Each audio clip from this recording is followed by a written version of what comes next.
No Saber Direito desta semana, o professor Sandro Lucena Rosa apresenta um curso sobre direito previdenciário. Durante as 5 aulas, serão abordados os benefícios voluntários e involuntários, as regras de transição, acumulação de benefícios e como ficam os servidores públicos no universo da Previdência. A aula 1 começa agora.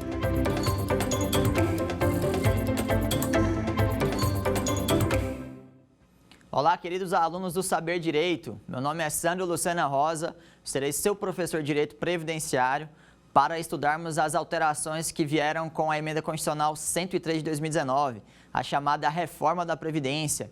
Preparamos aqui com muito carinho 5 aulas e a gente vai estudar nessa primeira aula os benefícios voluntários, os benefícios programados, tudo bem? Olha, para a gente começar a conversar sobre os benefícios voluntários, a gente tem que fazer primeiro uma introdução sobre o que é a reforma da Previdência e para que servem essas alterações, o que ela mexe ao fim e ao cabo. Olha só, a gente tem aqui um sistema de seguridade social instituído na Constituição Federal no artigo 194. Esse sistema de seguridade social, ele compreende saúde, assistência e previdência. Esse último sistema em específico vem chamando a atenção de muitos profissionais. Por quê? A Previdência ela é um sistema contributivo. Então, hoje, o que a gente faz? Desde a Constituição Federal, desde 88 para cá, a gente trata o regime geral de Previdência Social como um seguro. O Instituto Nacional de Seguro Social, INSS, ele trata dessas contingências. Então, veja só, pode ser que em algum momento você tenha que precisar de algum amparo, algum auxílio, porque eventualmente você não vai conseguir trabalhar, se manter por uma situação de doença, acidente. Para isso que serve a Previdência. E esse sistema de previdência contributivo, ele exige que você aporte pagamentos antes de ter acesso ao benefício. Como um plano de saúde, por exemplo, ele te exige ali uma carência antes que você tenha direito a algumas questões. Pois bem, o sistema de previdência contributivo, ele funciona, ele é modelado de uma maneira que se chama regime de repartição simples. O que isso quer dizer? As pessoas, elas pagam hoje o benefício de quem já está aposentado. E o que acontece? A gente tem, dentro desse sistema de pagamento, um pacto intergeracional. E é muito importante a gente ter essa atenção à questão demográfica. Por qual razão? Eu hoje, Sandro, quando eu pago para o regime geral de previdência social, quando eu contribuo, quando eu exerço uma atividade remunerada e me é descontado esse valor, o que acontece? O INSS pega esse valor e paga o caixa do mês. E quem recebe do caixa do mês? Quem já está aposentado. Naturalmente, se as pessoas têm algum desequilíbrio demográfico, essa conta não vai fechar. Quem faz essa conta se chama uma ciência atuarial, que é dizer o quanto que eu tenho que pagar hoje, quanto que a gente tem que ter de contribuições. Lembrando, as contribuições não são somente as diretas, né? Então, tanto poder público, iniciativa privada, quanto a sociedade, ela tem um conjunto integrado que compõe a Seguridade Social. Então, a gente tem, por exemplo, contribuições sociais que vêm das empresas, mas ao que interessa, tem que ter um caixa ali que fecha a conta e a ciência atuária faz a conta desse caixa. O que é a grande questão? A gente está em 2022, a Constituição Federal é de 88 e o plano de benefícios é de 91. O que isso quer dizer? Os estudos que embasaram a Previdência que a gente tem hoje, eles são mais antigos, em que a gente tinha um perfil demográfico diferente. Nesse sentido, naturalmente, como a gente tem um achatamento da base da pirâmide, que pirâmide é essa? As pessoas que estão nascendo, e a gente está tendo um alargamento das pessoas na velhice, tendo em vista que a gente tem aí um aumento da qualidade de vida, a gente tem uma necessidade de alterar essas regras para que as pessoas que estejam lá em cima não recebam por tanto tempo e as pessoas que estejam aqui embaixo, elas consigam pagar no valor que vai manter essa previdência. Então, o raciocínio, a questão que sempre vai voltar à tona é respeito a essa questão demográfica, essa questão da base da pirâmide estar invertendo. Então, é por isso que se discute sempre reforma da Previdência e por isso que se discute sempre ajustes nessa questão da Seguridade Social. Avançando, a gente tem, então, o regime geral de previdência, no artigo 201, que vai falar exatamente sobre isso. Ele vai dispor sobre as contribuições, um regime jurídico base na Constituição Federal sobre essa questão. Apenas a título de exemplo, a gente tinha uma taxa de fecundidade, que é o que eu estava falando da base da pirâmide, que se avalia quantos filhos nascem por mulher, em 1940 de 6,16 filhos, ou seja, uma mulher lá em 1940 tinha em média ali 6,16 filhos, né? Por cabeça a gente identificava isso, a gente olhava ali aquela faixa entre 15 e 49 anos, que é considerado o período fértil, e ver quantas pessoas que estão nascendo. Então a gente tinha uma base que cada cabeça daria ali 6 filhos. Hoje, se a gente pegar os dados de 2020 divulgados pelo IBGE, nós temos aí 1,76, então caiu muito, nasce menos gente. Ao passo que, em 1940, uma expectativa de vida aí, média do ser humano era de 45,5 anos. Hoje, em 2018, a gente tinha 76,3 anos. Se a gente considerar ainda a expectativa de sobrevida, ou seja, a pessoa que atinge determinada idade, por exemplo, 65 anos, ela vive ainda mais. Então, essa é a preocupação que trazem sempre à baila da Previdência. Eu sei que essa discussão é polêmica e eu sei também que muita gente defende a questão orçamentária, que o orçamento é da Seguridade, não é da Previdência, compreendemos. Mas a minha posição aqui, eu acho que a reflexão que a gente tem que trazer é que esse sistema precisa de mais gente entrando para sustentar as pessoas que já estão recebendo. E isso causa naturalmente novas discussões e essas discussões vêm por meio das reformas. A reforma da Previdência nada mais é que uma alteração no regime jurídico que visa restringir as regras de acesso e o valor dos benefícios. Então, toda vez que você falar em reforma da Previdência, muito provavelmente a ideia é de enxugar aquilo que está sendo recebido, aquilo que está sendo vigente. E isso passa pela alteração na Constituição Federal, que aí a gente tem uma emenda constitucional que altera ali o que está disposto sobre a Previdência na Carta Maior. A gente tem também a Lei de Benefícios, a 813, que tem essa alteração do que é recepcionado ou que não é. A gente tem também a 8212, que trata sobre a contribuição para a Previdência. A gente tem também o Decreto 3048, que regulamenta o regime geral de Previdência Social.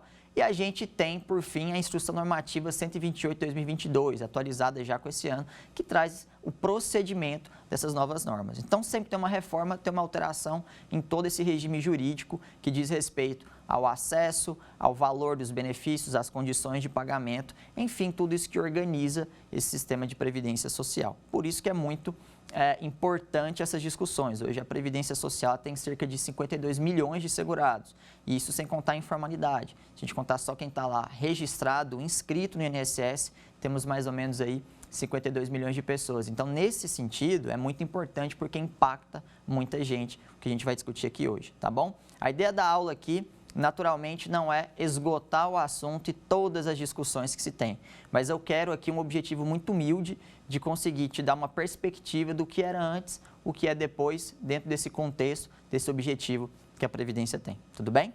Então, vamos lá estudar os benefícios voluntários, que são esses que você programa, que são esses que a gente tem uma certa previsibilidade de acesso. Algumas impressões gerais, antes de a gente entrar no específico objetivo dessa aula, já podemos levantar. A primeira delas, a desconstitucionalização. Não falei para vocês que o governo pretende revisitar esse tema porque tem uma questão demográfica? Então, olha, até a emenda constitucional 103 de 2019, quase tudo exigia uma emenda constitucional, que a gente sabe que é um tipo de alteração no ordenamento jurídico que ele é mais difícil de acontecer, ele é mais formal, afinal está mudando a carta política. O que aconteceu? Muito do que veio na emenda constitucional 103, ele desconstitucionalizou. Então, a gente tem muito texto dizendo assim, olha, até que lei complementar regulamente, futura lei complementar pode dispor, lei ordinária vai dispor sobre isso ou sobre aquilo. Então, futuras alterações podem ser feitas por meio de um mecanismo infraconstitucional, não mais exigindo uma emenda constitucional. Isso é uma questão que ficou muito notório com a emenda constitucional 103. Outra coisa também que é muito importante, que foi muito destaque, foi a extinção da aposentadoria por tempo de contribuição. A gente vai estudá-la aqui, mas o que era aposentadoria por tempo de contribuição? Ela não tinha idade mínima, e essa questão da idade mínima foi um mote muito forte para justificar a reforma da Previdência.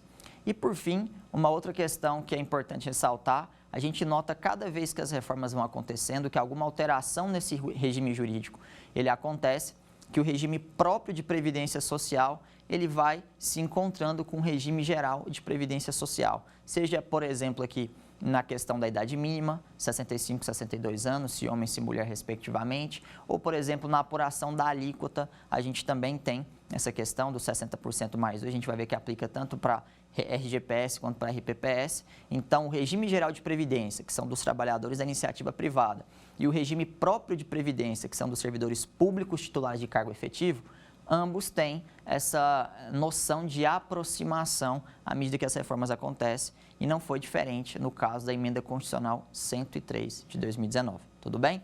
Ainda em caráter introdutório, para a gente começar a falar a mesma língua, tá? Porque vocês devem estar se perguntando, professor, as regras do jogo podem mudar desse jeito? Então, eu ia aposentar com determinada idade, aí eles vão lá e alteram essa idade, isso é possível, isso é lícito, isso é constitucional? Bem, a discussão ela é um pouco delicada, mas eu já adianto a resposta aqui, pode sim. O que acontece é, a gente tem uma garantia, né, na Constituição Federal, no artigo 5º, inciso 36, de que uma lei nova ela não pode prejudicar o direito adquirido, a coisa julgada e o ato jurídico perfeito. Quando a gente fala de alteração de regime jurídico, nós temos naturalmente uma preocupação, porque a pessoa ia aposentar de um jeito e vai trocar a regra. Então, o que a gente vai falar muito aqui nesse contexto? Olha só, o direito adquirido e a regra de transição. Direito adquirido nada mais é do que a pessoa preencheu todos os requisitos antes de mudar a lei, só que ela não exerceu aquele direito. Então, imagine uma pessoa que tinha direito a determinada aposentadoria no regime anterior, antigo, antes de 13/11/2019, que é quando veio a reforma da Previdência. Essa pessoa, ela pode aposentar depois de 13/11/19, com as regras anteriores à reforma da Previdência, porque ela tem um direito adquirido. Então, a lei nova não prejudica quem adquiriu o direito, mas não exerceu. Agora, a regra de transição, ela é um pouquinho diferente. Veja só, existem pessoas que não tinham preenchido todos os requisitos, mas estavam ali na beira de conseguir acesso, né, a esse benefício, acesso a essa questão. Então, o que acontece? Não é vedado ter essa alteração, porque a sociedade muda, as coisas mudam, a demografia, a tecnologia, a gente tem várias situações que exigem alteração normativa. Ninguém tem direito adquirido a regime jurídico, mas tem uma coisa que tem que acontecer que se chama estabilidade na mudança. E como que se provoca estabilidade na mudança? Como que se garante essa estabilidade na mudança? Por meio do legislativo, criam-se regras de transição, que nada mais é que uma situação intermediária. A gente não está nem tão ruim quanto a regra nova. Lembra que a regra nova ela tende a restringir, a diminuir o valor. E ela não é tão boa quanto a regra antiga. Então, não é uma situação nem branda, nem severa. Ela é uma situação ali intermediária. Então, para quem estava perto de preencher os requisitos e não teve direito adquirido, a gente tem a figura das regras de transição que socorrem essas pessoas. Lógico, a regra de transição ela pode ter alguns equívocos, ela pode ter ali uma situação ou outra questionável, criticável, afinal, o legislador também é humano e ele pensa alguma coisa com as suas limitações.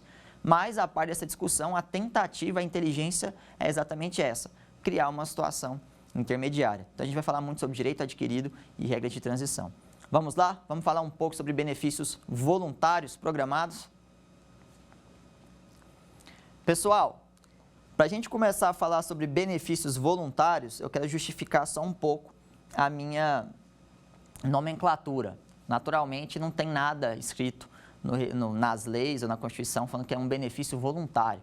Mas eu quero trazer a ideia de que existe um fato gerador que dá acesso ao benefício. O que é o fato gerador? Aconteceu alguma situação com você que a Previdência cobre.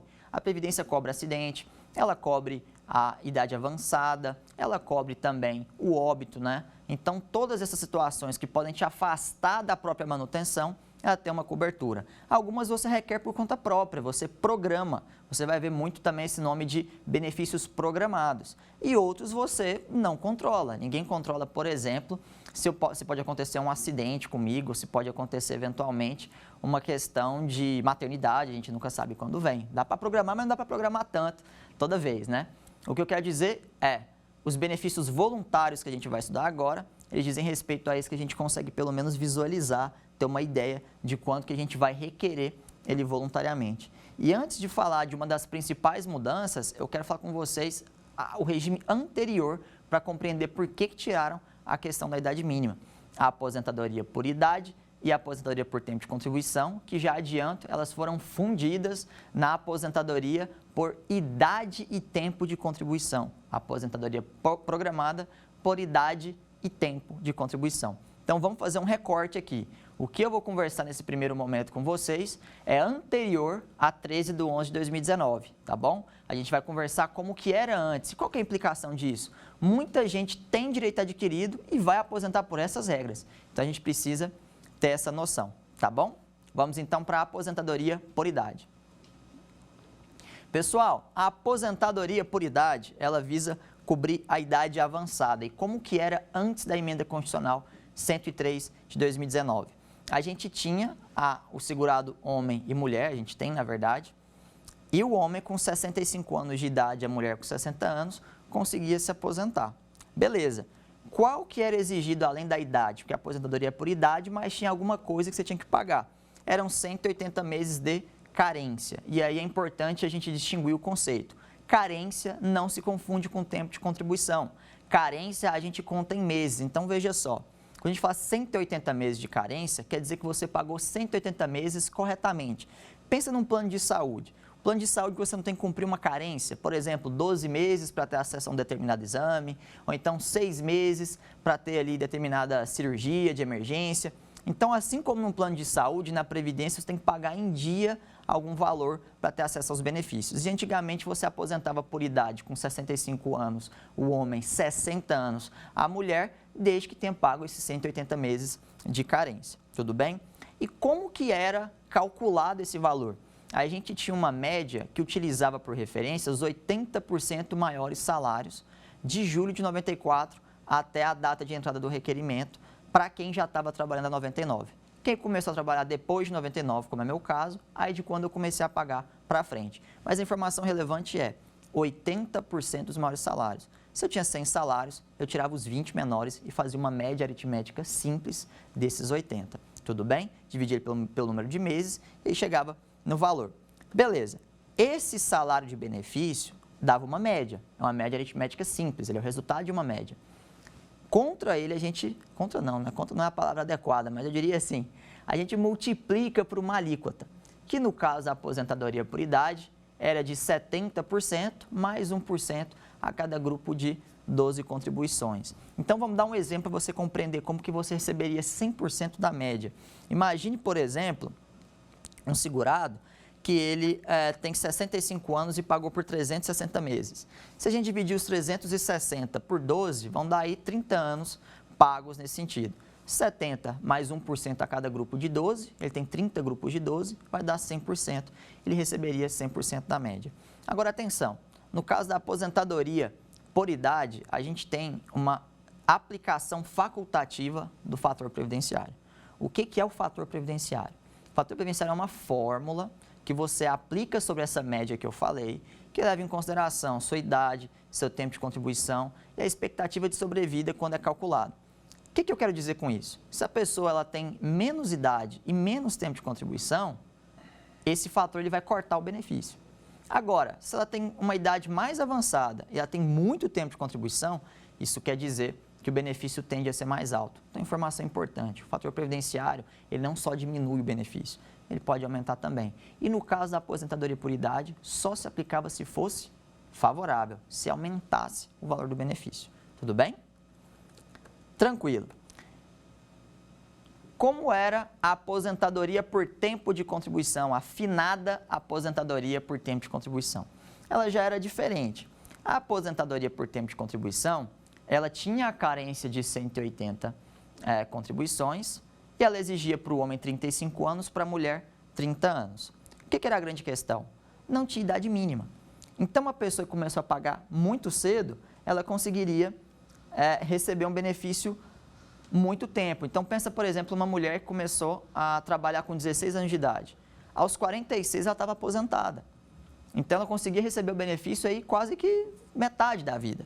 Então, o governo tinha, né, esse cisma, por assim dizer, com esse benefício, porque normalmente eram benefícios de valor mais alto, a gente tem essas informações estatísticas, e esses benefícios de valor mais alto eram recebidos por mais tempo. Qual foi o grande mote do governo? Colocar uma idade mínima, porque aí a pessoa ela pode ter o tempo de contribuição, só que a pessoa vai ter necessariamente que aguardar uma idade mínima ali para ter acesso ao benefício. E como que era calculado? Você fazia aquela média do salário de benefício, dos 80% maiores salários, certo?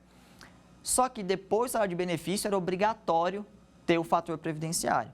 O fator previdenciário, que é essa fórmula que corta, que considera idade e tempo de contribuição, vocês não concordam comigo que a ideia dele é desincentivar quem não tinha uma idade mínima? Porque se a pessoa está com 46 anos e a idade ela corta o benefício, a ideia é que ela recebesse menos. Então, ela teria um desincentivo de buscar esse benefício cedo.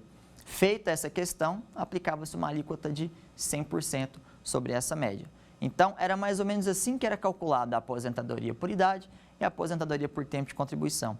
Essa aposentadoria por tempo de contribuição que tem essas nuances que eu te falei, que não tinha idade mínima e que foi alvo do governo e que hoje é um benefício extinto. Não existe mais aposentadoria por tempo de contribuição no regime vigente. A pessoa pode aposentar, às vezes, por direito adquirido, tinha 35 anos, até 13/11/2019.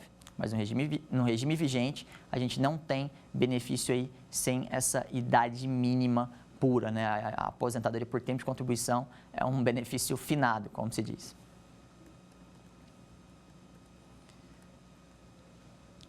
Pessoal, agora, o que virou na reforma da Previdência, né?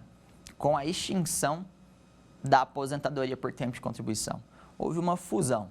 Sabe quando você pega uma coisa de cá, uma coisa de lá e mixa? Foi o que aconteceu. Virou a aposentadoria por idade mais tempo de contribuição. Então, olha só, a aposentadoria por idade e tempo de contribuição sofreu algumas alterações, principalmente quanto ao requisito de acesso. O requisito de acesso mudou. Agora se exige, primeiro, 65 anos do homem e 62 da mulher, ou seja, há uma questão de idade mínima, não tem como você aposentar sem idade mínima, certo? E a gente tem aí uma carência de 180 contribuições. Isso é um pouco discutível, porque a emenda constitucional 103 e o texto constitucional falam em tempo de contribuição, mas é uma discussão que os tribunais ainda vão enfrentar. O que está no decreto 3048 de 99 é que sim, se exige carência de 180 meses para esse benefício. E por fim, a gente tem também a questão do tempo de contribuição. O tempo de contribuição para a mulher permaneceu 15 anos, certo? Que era o equivalente a 180 meses, é só dividir por 12. E para o homem virou 20 anos de tempo de contribuição. Esse valor 15 e 20, ele é importante para a seguinte referência. A gente tem ali uma alíquota de contribuição que ela leva em consideração o tempo excedente aos 15 e 20. Nesse sentido, é importante gravar essas informações. A mulher ela tem ali 15 anos e o homem tem 20 anos como requisito de acesso. Foi a primeira grande mudança. Idade mínima, 15 e 20. 65 homem, 62 mulher, homem 20 anos, mulher 15 anos de tempo de contribuição. Avançando, como que é calculado hoje esse valor da aposentadoria? Se a gente pegar o artigo 26 da Emenda Constitucional 103 de 2019, ele vai dizer o seguinte: olha, você vai fazer uma média de julho de 94 para frente, ou de acordo com a data que você começar a pagar, se for posterior, por exemplo, como é o meu caso, eu comecei a trabalhar depois de 94, vai fazer uma média com 100% dessas contribuições. Ou seja, primeira grande alteração, antigamente havia um descarte das 20% menores, ou seja, você tinha um benefício que tenderia a ter um valor maior. Hoje em dia não tem esse descarte, então é 100% dessas contribuições. A média utiliza 100% dos salários que você tem. Se é baixo, se é alto, ele vai entrar na conta. E como é uma média, ele tende a ter essa diminuição. Então, primeira grande alteração que se teve. Agora, a aposentadoria por idade e tempo de contribuição e outros benefícios também envolvidos nesse cálculo pós-reforma, eles tinham uma vantagem que era a do descarte de contribuições. Essa novidade foi muito interessante e ela teve uma alteração recente, em maio desse ano, quando criaram o divisor mínimo. E eu explico por quê. Olha só, a aposentadoria por idade e tempo de contribuição, você poderia manter um tempo mínimo de contribuição e fazer uma média ótima. Se estava antes de 94, o resultado às vezes era muito positivo. Por quê? Se a pessoa, imagina o Joaquim, o seu Joaquim tem lá 25 anos, 20 anos pago para a Previdência antes de 94. Não ia entrar na conta da média, mas esses 5 anos, se fossem salários mais altos, ele poderia fazer até com 1 ano a média dele. Então, você conseguia fazer uma média ótima, considerando o que era possível descartar. Depois de maio desse ano, tivemos uma alteração com a instituição do divisor mínimo e o que tiver depois de 94 tem que ter uma divisão mínima por 108. E isso, naturalmente, tende a reduzir o benefício. Mas essa regra de descarte, ela é muito útil e muito utilizada na prática para a gente avaliar qual o melhor benefício da pessoa. Continuando, a gente tem, além da aposentadoria por idade e por tempo de contribuição, a aposentadoria do professor. Querido aluno, se você está aí me escutando nesse momento, eu quero te fazer um pedido. Você que está na graduação, para quem está na graduação, dá um abraço no seu professor. Por quê? Não precisa perguntar, não tem porquê. Pode ter certeza que o professor está precisando de abraço, ainda mais se for o final de semestre. Por quê? Para os olhos da lei, o professor ele não entra aquele de ensino superior. Então, quem dá aula de pós-graduação, quem dá aula aí em cursinho, quem dá aula, cursinho preparatório para a OAB, quem dá aula em mestrado, doutorado, enfim, nessa área superior, ele não entra nessa redução, tá? A gente tem uma redução que existia e que está mantida depois da reforma da Previdência. Eu vou te dar uma dica de ouro para ficar fácil de saber quando que entra essa redução do professor, para quem que entra. A dica de ouro é, sempre você coloca 5 para baixo. Então, tem um requisito de idade mínima, professor é 5 para baixo. Ah, a mulher e o homem tem diferença, 5 para baixo. Você sempre coloca esse requisito de 5 para baixo, que vai acertar muito fatalmente a questão do professor. Então, quem que aplica? A pessoa tem que comprovar um tempo de contribuição, um professor, em uma educação exclusiva de ensino infantil, ensino fundamental, médio ou os cargos de direção e de coordenação. Cargo de direção e coordenação tem direito, porque a pessoa às vezes vai progredindo na carreira porque ela é boa, ela não é penalizada por conta disso. Então, uma vez que o professor ele comprove exclusivamente esse tempo, ele consegue ter um acesso ao seu benefício previdenciário de maneira antecipada. Beleza. E como que era antes da reforma da Previdência? O professor e a professora, nesse contexto que eu falei do ensino fundamental, básico, médio ou coordenação e organização aí da direção da escola, na rede privada, ele se aposentava o homem com 30 anos de tempo de contribuição e a mulher com 25, com uma questão muito importante. A mulher e o homem, os professores no geral, eles não tinham idade mínima. Então, o professor ele comprovou ali 25 anos, por exemplo, a professora 25 anos, não tinha idade mínima para exigir o benefício. Então, o que acontecia? Como não tinha essa idade mínima, também tendia a ser um benefício de acesso mais reduzido. Veja, a aposentadoria por tempo de contribuição, na regra geral, era 35-30, né, para o homem e para a mulher, respectivamente. No caso do professor, 30-25. O que isso quer dizer? Quer dizer que reduz esses 5 anos e dava um acesso de maneira mais curta, certo? O que mudou, então, com a reforma da Previdência? A gente teve um igualamento dessas idades, esse tempo de contribuição, na verdade, que são 25 anos. Antes era 30, 25, agora é 25 anos para o homem e para a mulher. Só que o homem passou a se aposentar com uma idade mínima de 60 anos e a mulher com 57 anos. Faz as contas. 65 para 60, abate 5. 62 para 57, abate 5 também.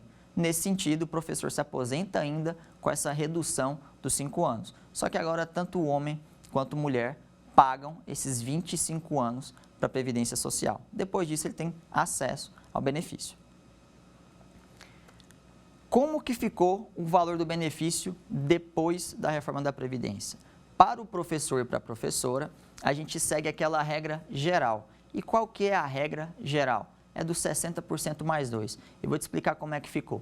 Primeiro, o salário de benefício, ele tem ali uma média, né? O salário de benefício é uma média que considera depois da reforma 100% dos seus salários. A gente acabou de falar sobre isso. Mas depois disso a gente aplica uma alíquota depois da reforma da Previdência, que é você pegar 60% mais 2% do que excedeu o tempo mínimo. Então, a depender de quanto a pessoa pagou, esses 2% vão aumentando pelo número de anos que a pessoa excede o tempo mínimo de contribuição. Então, sempre que você deparar na emenda constitucional 103 de 2019, alguma coisa escrita assim, na forma da lei, está se referindo a essa alíquota de 60% mais 2%. E não é diferente com o caso do professor. Faz a média como todo mundo, depois a gente tem essa regra do 60% mais 2%. Uma dica que eu já falei para vocês, mas eu reforço. Sempre que falar de professor, é uma redução de 5 anos. Então, qual que é o raciocínio que você tem que ter para saber como que o professor vai se aposentar num caso concreto? Veja, se for o regime anterior, 5 anos. Se for o regime novo, diminui 5 anos. Pega a regra geral e você reduz em 5 anos. Você vai saber o quanto que vai ser necessário para o professor se aposentar. Beleza. Agora vamos falar um pouco sobre aposentadoria especial. O que é a aposentadoria especial e qual foi a grande mudança dela na reforma da Previdência? Olha só, a aposentadoria especial ele é um benefício que visa, ele tem por ideia o seguinte, ele quer afastar do trabalho aquele profissional que está exposto a agente químico, físico e biológico. Por exemplo, eu estou aqui na TV Justiça, numa excelente estrutura, estou com ar-condicionado, água aqui do lado, de gravata. Naturalmente que meu desgaste aqui, ele não é igual a uma pessoa que está numa mina de subsolo. Se eu trabalhar aqui o mesmo tempo que uma pessoa que está numa mina, num subsolo, naturalmente que eu tenho um desgaste muito menor. Ou então uma pessoa que está lá no meio de uma obra respirando uma poeira que é química. Então, o que a lei visa fazer? A lei visa afastar essa pessoa do ambiente local, do ambiente de trabalho dela, esse local que prejudica a saúde dela, a integridade física dela, para evitar um gasto maior. A ideia é essa, porque olha só, se a pessoa fica numa mina, em vez de 15, trabalhar 30 anos, ela aumenta a chance de ela ter um acidente, entende? Então, um mergulhador também, né? O mergulhador, ele uma hora ele acaba vindo a óbito se ele não tiver, né, essa atenção. Eu não, advogado, né, eu posso ir muito longe ainda, né? Então, a gente, assim, naturalmente tem exposições diferentes. E quem está exposto a agentes químicos, físicos, biológicos, ou a associação desses agentes acima dos limites tolerados por lei, a gente tem a aposentadoria especial. E o que era a grande questão? Antes da reforma da Previdência, a aposentadoria especial, ela se exigia 15, 20 ou 25 anos, caso existisse aí um nível, né, de exposição, a depender o que é. O trabalhador de mina, ele está lá nos 15 anos, mas, por exemplo, o médico, ele está ali nos 25. Então, esses profissionais que têm a exposição tinham essa variação dos 15, 20 ou 25, a depender de como que era o grau de exposição que a pessoa tinha. Então, vou te dar um exemplo, né, sobre essa questão da aposentadoria especial. Como que era calculada a aposentadoria especial? Qual que era a grande vantagem dela? Você comprovou essa exposição por 15, 20 ou 25 anos, você não tinha uma idade mínima, então você já poderia se afastar do ambiente de trabalho. A sua média era 100%, faz a média do jeito das 80% maiores, recebia 100% dessa média e não se aplicava ali o fator previdenciário, que é aquela fórmula que corta o benefício se tivesse cedo. Então, em tese, era muito bom e fazia sentido, porque a ideia não é você afastar ele do ambiente de trabalho antes de ele ter um prejuízo maior, antes de ele ter ali um acidente, uma situação que possa eventualmente invalidá-lo. Veja, se você tiver uma invalidez, a Previdência vai gastar do mesmo jeito. Se você tiver um acidente, ela vai gastar do mesmo jeito. Você vai ter um infortúnio anterior. Então, a ideia é retirar ele desse ambiente insalubre. O que acontece? 15, 20 ou 25 anos, a depender da exposição, certo? 100% dessa média, que era as 80% maiores, sem aplicação do fator previdenciário. Era assim que era a aposentadoria especial antes da reforma da Previdência. Como que ficou a aposentadoria especial pós-reforma? A grande discussão que teve, a grande celeuma aqui foi ter uma idade mínima para ter acesso. Ora, se eu estou cobrando uma idade mínima, eu estou incentivando ele ali a ficar no ambiente de trabalho. Acaba não tendo tanto sentido. Então, como que ficou? Tendo essa idade mínima, a gente tem 15 anos, 55 anos, tem 20 anos, 58 anos, e a gente tem 25 anos, 60 anos. O que isso quer dizer? A depender da exposição, a gente tem escalonada uma idade mínima. Essa que é a regra geral que se apresenta hoje. Porque veja só, o trabalhador de mina, vamos dar um exemplo, um trabalhador que trabalhou numa mina, né? 15 anos, ele já poderia se aposentar. Se ele começou com 20, 35 anos, ele estava aposentado. Não tinha idade mínima. Ele poderia, em tese, se aposentar com 35 anos. Se ele pagou direitinho e ficou exposto aí por esses 15 anos, ele conseguiria ter acesso ao benefício dessa maneira. Agora, como que fica depois da reforma o caso desse mesmo trabalhador? Se ele está nessa situação aí dos 15 anos, ele entraria nessa regra dos 55 anos, ou seja, tem que trabalhar 20 anos a mais. Então, naturalmente que teve, assim, uma desproporcionalidade, por alguns alegados assim, sobre essa questão. E como que é o cálculo? Aquela regra geral, você faz a média de 100% dos salários, depois aplica a alíquota de 60% mais 2% por ano que excedeu o tempo mínimo. Então, foi para a regra geral o cálculo também teve um certo corte nesse sentido, tudo bem? Agora, tem uma regra de transição da reforma que pega aquela pessoa que não estava com o tempo todo preenchido, por exemplo, 25 anos antes de 3/11/2019, mas que estava ali perto. Então, olha só, as pessoas que estavam filiadas até 3/11/2019 no regime geral, ela tem ali 15, 20 ou 25 anos, a depender da exposição, ela pode se aposentar por pontos. O que é pontos? Você bateu essa idade mínima, esse tempo mínimo de contribuição, dos 15, 20 ou 25, você pode ter ali um somatório com a sua idade. E essa soma vai dar a quantidade de pontos. E a quantidade de pontos vai te dar acesso ao benefício antes do tempo. Então, por exemplo, a gente tem ali, no caso do 15 anos, ele começa com 51 anos de exigência. Então, se ele tiver 66 pontos, se aposenta. Depois, no de 20 anos, 76 pontos. E depois, no de 25 anos, 86 pontos. Pontos esses que vão progredindo, né? É progressiva a fórmula por conta disso.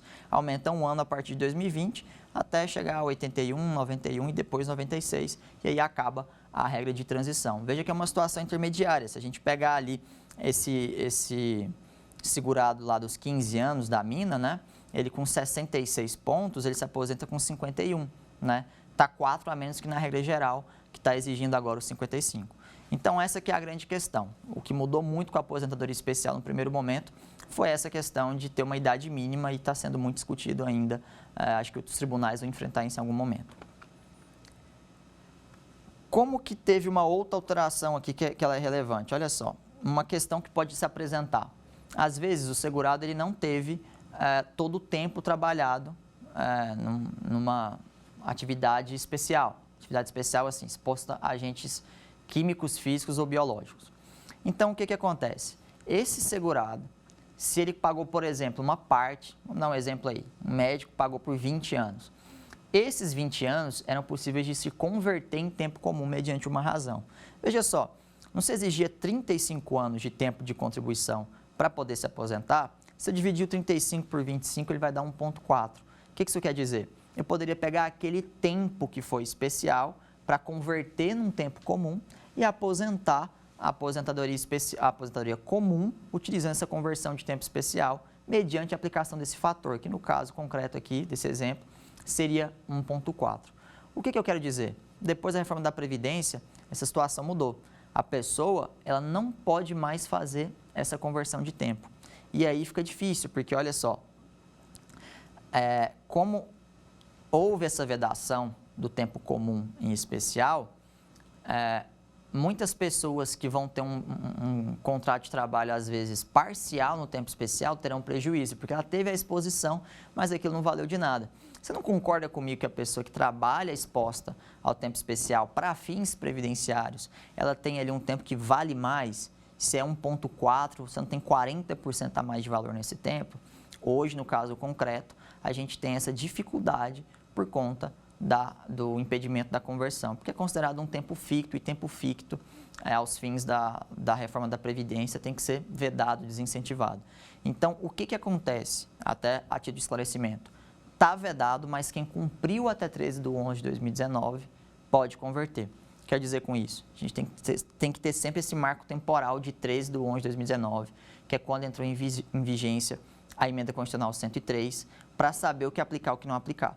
Então, olha só, quem trabalhou em tempo especial até 13/11/2019 consegue converter esse tempo. Se ele continuou no vínculo e passou de 13/11/2019, naturalmente ele não vai converter esse tempo posterior, ele vai ser considerado comum. Também é algo que provavelmente vai ter muita discussão nos tribunais ainda. Superada essa questão da conversão, tem mais duas discussões que são importantes que vêm com a reforma da Previdência. Primeiro, algumas pessoas já estão discutindo a inconstitucionalidade da idade mínima, porque a ideia não é afastar a pessoa do perigo. Então, como é que você vai afastar a pessoa do perigo se, na verdade, você está mantendo ela ali, forçando ela a ficar um tempo maior no trabalho? Isso é uma situação que vai gerar, naturalmente, discussões pelos tribunais. Uma segunda questão, né, que é relevante é a gente considerar o seguinte, que o afastamento da atividade após a aposentadoria, ele permanece se ele foi julgado constitucional. A gente teve aí o tema 709, dever de casa, a lei é um tema 709, com repercussão geral reconhecida, é o recurso ordinário 791.961, relatoria do ministro Dias Toffoli, que falou, olha, de fato, o cara que aposenta de forma especial, a teor do artigo 57 da 803 de 91, ele tem que se afastar do ambiente de trabalho, porque senão não tinha sentido, né? Você aposenta ele mais cedo para ele parar de se expor a riscos e ele continua no risco. Então, qual que é a questão? A gente tem essas duas discussões envolvendo idade e afastamento. A primeira é a idade mínima, né? Se de fato isso vai ser constitucional, manter a pessoa ali por esse tempo. E a segunda, a questão do afastamento, que tem previsão legal e já teve a constitucionalidade reconhecida. Tudo bem? Resumindo, então, o que a gente viu aqui na aula com os principais pontos. A gente teve aqui essa introdução, vamos lembrar, a gente não tem direito adquirido a regime jurídico. À medida que a sociedade muda, a gente vai mudando com ela também, pela lei, pela norma jurídica, o ordenamento vai, de certa forma, se atualizando. A reforma da Previdência está nesse contexto. A reforma da Previdência visa, de certa forma, equalizar essa balança da conta e do cálculo atuarial. A aposentadoria por idade, anteriormente tinha esses requisitos do 65, 60 e passou, né, a ser fundida com a aposentadoria por tempo de contribuição, que é a de 35, 30 anos e não tinha idade mínima. E agora tem uma aposentadoria só, aposentadoria programada por idade e tempo de contribuição. Idade e tempo de contribuição, que hoje são 65, 62, para homem e para mulher, respectivamente, e 20 anos de tempo de contribuição e 15 anos de tempo de contribuição, respectivamente, para o homem e para a mulher. A aposentadoria do professor, como a gente conversou aqui, segue a regra que ela estiver acompanhando, ela foi mantida após a reforma da Previdência também, e a depender de qual regra você desconta ali 5 anos. Então, por exemplo, está se exigindo numa regra 62 anos para a mulher. A pessoa vai aposentar então com 57, uma professora mulher, lembrando que não se aplica para os professores do ensino superior. Esses aí, eles não têm aos olhos da lei, eles não entram nessa diminuição, né, nessa redução desses 5 anos. É só para quem está no ensino fundamental, médio, ou está nesses cargos de assessoramento, de coordenação, de gestão mesmo da escola. Esses sim entram, os da graduação não entram. Quem trabalha em universidade aí tem que passar mais um pouquinho aí de raiva até se aposentar.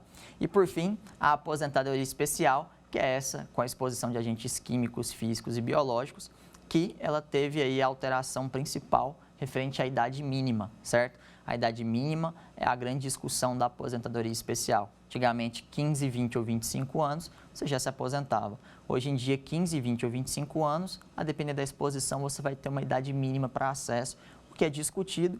Além de discutido, tem essa outra questão, esse reflexo da pessoa não poder converter o tempo em tempo comum, o que for cumprido depois de 13/11/2019.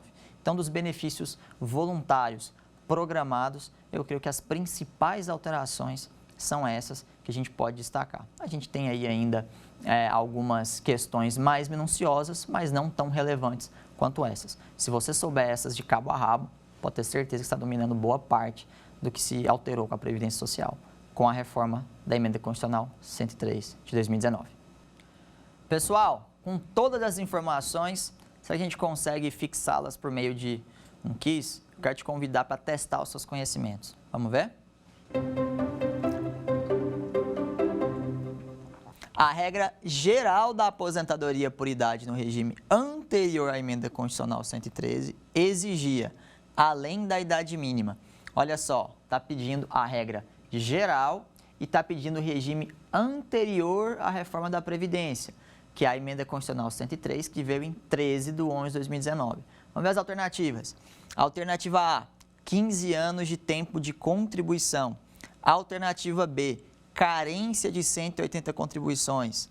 Alternativa C, carência de 160 contribuições. Ou alternativa D, 20 anos de tempo de contribuição.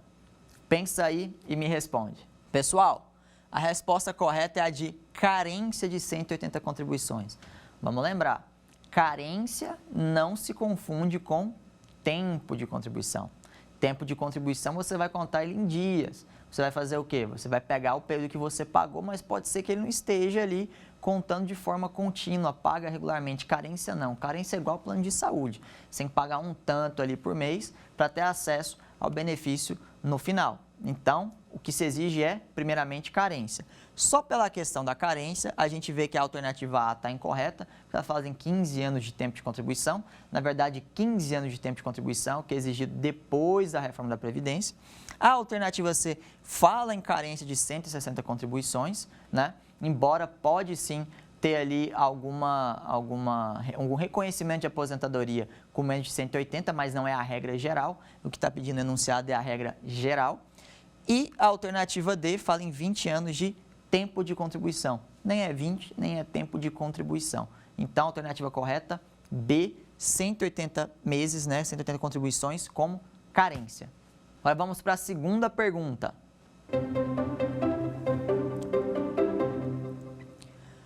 A aposentadoria especial poderá ser concedida aos segurados que comprovem efetiva exposição aos agentes químicos, físicos e biológicos, desde que preencham os respectivos requisitos, a depender do caso. Lembrando, pessoal, a pergunta aqui está querendo saber na reforma da Previdência, tá? Não é regime anterior, não tem nenhuma ressalva. Está perguntando da aposentadoria especial. Vamos ver as alternativas. Alternativa A, 15 anos de contribuição sem idade mínima. Alternativa B, 20 anos de contribuição aos 58 anos de idade. Alternativa C, 25 anos de contribuição sem idade mínima. Alternativa D, 23 anos de contribuição aos 53 anos de idade. Qual será a resposta correta?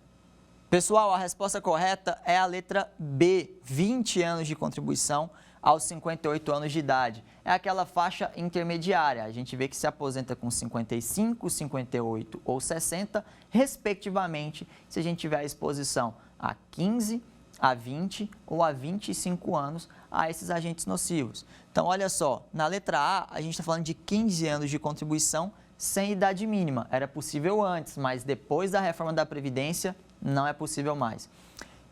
Segunda questão, 20 anos de contribuição aos 58 anos de idade. É possível, a faixa intermediária que a gente acabou de comentar. Letra C, por que ela está errada? 25 anos de contribuição sem idade mínima. E a gente viu que a maior mudança na aposentadoria especial após a reforma da Previdência é a instituição dessa idade mínima. E por fim, letra D, 23 anos de contribuição aos 53 anos de idade. Por que ela está equivocada? 23 anos de contribuição até poderia ensejar uma aposentadoria, mas 53 anos de jeito nenhum, porque depois da reforma a gente tem, na regra geral, começando a faixa em 55 anos para a exposição de 15 anos de tempo de contribuição. Então, correto lá seria a letra B. Agora vamos para a última questão, para o último quiz. Vamos ver se você sabe, se vai conseguir acertar. Ao professor que comprove por 25 anos tempo de efetivo exercício das funções de magistério na educação infantil e nos ensinos fundamental e médio, é garantida a aposentadoria. Alternativa A, aos 60 anos de idade, se homem. Alternativa B, aos 60 anos de idade, se mulher. Alternativa C, aos 57 anos de idade, se homem. Alternativa D, aos 55 anos de idade, se mulher. Vamos ver a resposta? Pessoal, a resposta correta aqui nesse caso é a alternativa A, 60 anos de idade, se homem. Vamos ler o enunciado novamente. O professor comprovou 25 anos de tempo de efetivo exercício. Se ele for homem, ele consegue aposentar? Consegue, nas regras da reforma da Previdência, 25 anos vão autorizar essa aposentadoria. Agora, ele vai ter que ter a questão da idade mínima que a gente vem batendo na tecla aqui. Então, olha só, no caso da alternativa A, por que está correto? Primeiro, ali está falando de 25 anos de tempo de efetivo exercício em educação infantil, ensino fundamental e médio, ou seja, não é o professor da graduação, que a gente falou aqui que precisa de um abraço. Então, a gente vai ter sim um enquadramento corretamente desse professor. 25 anos é o tempo que é exigido após a reforma e é aquela regra do menos 5.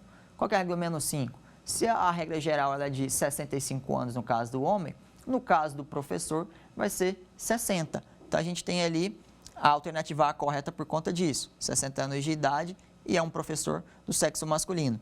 Agora, a alternativa B, 60 anos de idade, se mulher, olha só, a aposentadoria dela é garantida antes, porque ela é garantida com 57 anos. A regra geral não é 62 anos de idade para a mulher? Então, 5 a menos daria 57 anos. Então, incorreta. A alternativa C, 57 anos de idade, se homem. Não. Por quê? Faz a regra do menos 5. 65 menos 5 vai dar 60. E aqui estou falando 57 anos de idade, 3 a menos do que é exigido como idade mínima no caso do professor homem. E, por fim, a alternativa D, aos 55 anos de idade, se mulher. Não, porque antigamente, antes da reforma, era essa idade, porque era 60 menos 5, 55. Só que agora, depois da reforma, como subiu a idade para 62 anos para a mulher, a gente tem 57 anos de idade para a mulher. Então, incorreto, porque tem 2 anos a menos ali, desconsiderando a mudança que veio com a reforma da Previdência. Correta, então, a alternativa A, aos 60 anos de idade, se homem. Pessoal, então estou aguardando você para a próxima aula, a aula 2, que a gente vai conversar sobre as regras de transição, que é aquela situação da pessoa que não tinha direito adquirido, mas estava quase acessando o benefício quando veio a lei. Te encontro lá.